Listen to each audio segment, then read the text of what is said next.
Just left a job where the company we do work for installed some Nest security type cameras around the building, and they had a problem where when they turned some lights on and then off, the cameras would go off. And so went out there to take a look at it and find out that the company that installed the Nest actually installed plugs for the power supplies for the Nest units. And so I was like, oh, well, they maybe just came off the light side, the switch leg to feed the plugs.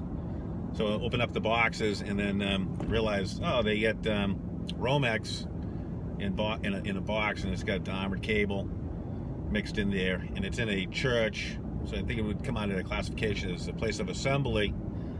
So we're gonna have to rewire these plugs that they install. We can't just fix the wiring issue because the guy just went off the wrong wire in the switch box.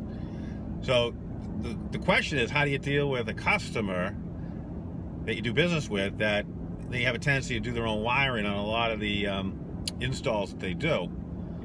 And I'm not all that sure as far as how to deal with something like that, because I'm not sure how much I'm supposed to enforce the code and the laws regarding this type of thing. And obviously, if I make a complaint to the authorities, then it doesn't do me any good for customer relations with my customer.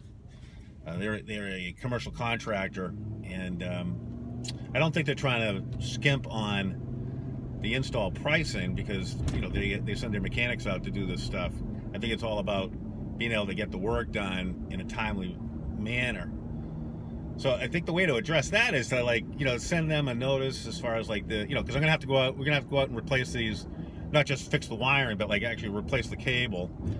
And they came out of switch boxes to feed these plugs, and then that's fine and everything, but there's an easier way to do it. Where the cameras are, it's right by exit doors, and there's exit signs at each door.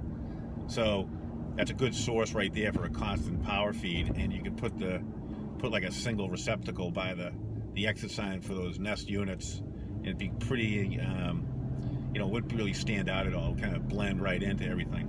So it's an easy install. So I think it's more or less not ratting out your customer or getting angry at them for that. It's more like providing an education for them as far as the way the job should be done, how it can be done, how you can save them on the installs, and maybe suggest to them a way to sell their systems. So if they do they sell a install for the Nest cameras, maybe they can line item out the electrical side of it, where here's our electrical contractor that you can contact to get the wiring done. So maybe they can kind of eliminate them trying to have to include all that in their pricing. Just line item it out as maybe a budget line or something.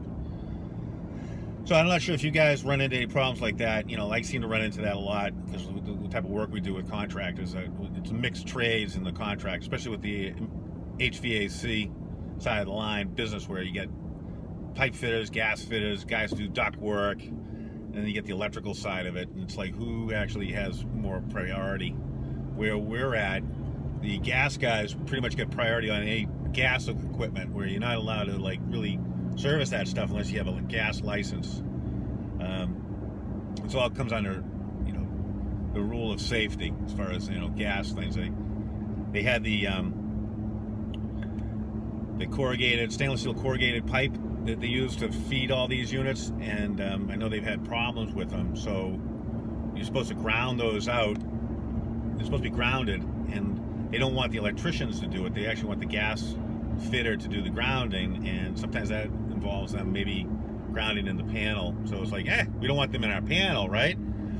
But I understand, they probably want to get the gas guy to get his eyes on that install to see if that stainless steel corrugated pipe is actually installed properly and it's being used properly. So as an electrician, I'm not going to know that. I can actually ground that out easy enough with a ground clamp, and then go into the panel and tie it in there, or ground it in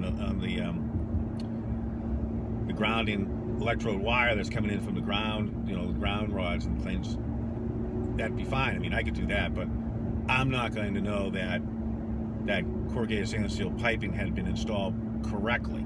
So I understand why they want to get someone with the gas license looking at that, where they've actually been through the code class and training as far as what to look for as far as safety issues. So it's not always that straightforward in doing any of these installs, but the more you know, the better you are.